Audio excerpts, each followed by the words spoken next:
सिंधुदुर्ग जिल्हा मध्यवर्ती सहकारी बँकेच्या 43व्या वर्धापन दिनाचं औचित्य साधून आज 43वी वार्षिक सर्वसाधारण सभा पुरुष येथे संपन्न झाली।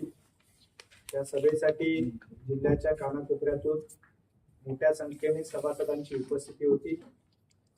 त्या सर्व सभासदांनी 5 वर्षापूर्वी या संचालक मंडळाकडे या जिल्हा बँकेची जबाबदारी दिली आणि ही जबाबदारी आम्ही मागच्या 5 वर्षांमध्ये यशस्वीपणे पार पाडली।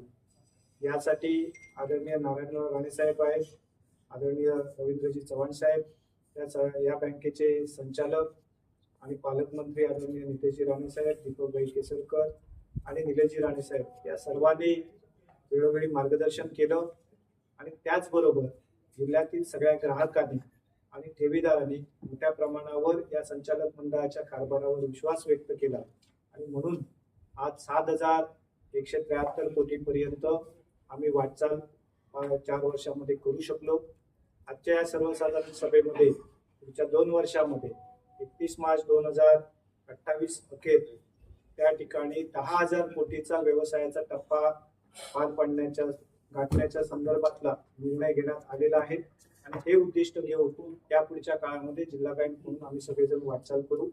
आणि त्याचबरोबर आज जिल्ह्यातल्या सगळ्याच सभासदांना त्यांच्या भागाच्या रकमांवर त्या ठिकाणी 13% लाभांश आणि 2% अर्धा टक्का इन्सेंटिव्ह म्हणून 13.5% त्यांना बेनिफिट त्या ठिकाणी देण्यासंदर्भातला निर्णय झाला आणि त्याचबरोबर सगळ्याच कर्मचाऱ्यांना त्यांचा 20% बोनस देण्यासंदर्भातला निर्णय झालेला आहे।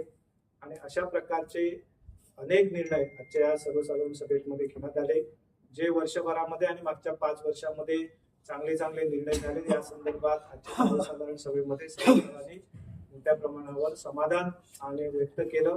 त्याबद्दल संचालक मंडळाचं आणि सर्व अधिकारी कर्मचाऱ्यांचं त्यांनी अभिनंदनही केलेलं आहे आणि याची सभा ही अत्यंत उत्साहपूर्ण वातावरणामध्ये संपन्न झाली।